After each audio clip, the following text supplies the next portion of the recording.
Mais notre vie ne se résume pas qu'à afficher des livres. À Bolomé en D1, nous avons la particularité d'assister à un cycle de conférences très divers, avec des intervenants venant de grandes écoles, notamment, à titre d'exemple, au début de l'année, on a assisté par exemple à une conférence géopolitique sur le thème de l'Europe, ses dissensions internes, la stratégie internationale de l'Union européenne, donnée par une chercheuse, professeure à Sciences Po et par un docteur en géopolitique.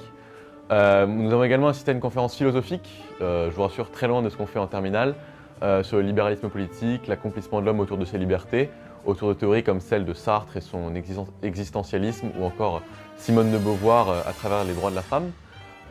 Et cela, en somme, ça nous offre un complément indispensable de culture générale afin de préparer au mieux les entretiens de personnalité et les oraux de l'ENS Rennes que nous préparons, et de manière générale de mieux cerner des enjeux juridiques, économiques ou politiques contemporains. Et tout cela, et c'est ce qui est profitable pour les étudiants comme pour les professeurs, dans une atmosphère détendue, c'est-à-dire en salle de classe avec 45 personnes, pas en amphithéâtre, à travers des échanges entre élèves, mais également avec des professeurs ouverts à la discussion. Donc ce qui est intéressant au sein de la Bierne Bolomé, c'est que nous ne faisons pas qu'assister à des conférences organisées pour nous, puisque nous sommes tous impliqués et responsabilisés. En effet, à la fin de l'année, nous devons tous présenter un cycle de conférences.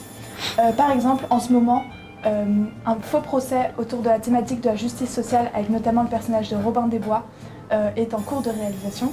Et de même, l'année dernière, une conférence sur le transhumanisme fut organisée. Donc à chaque fois, les sujets sont totalement libres. Donc ce cycle de conférences nous permet d'approfondir des sujets qui nous intéressent vraiment et qui présentent des enjeux sur le plan juridico-économique. Donc tout ceci se fait dans le cadre d'un plan, dans le cadre d'un projet collectif. Donc ça nous permet d'avoir une première expérience professionnelle dans le domaine de la communication. Par exemple, nous apprenons à communiquer une conférence que nous avons nous-mêmes organisée et à solliciter des intervenants.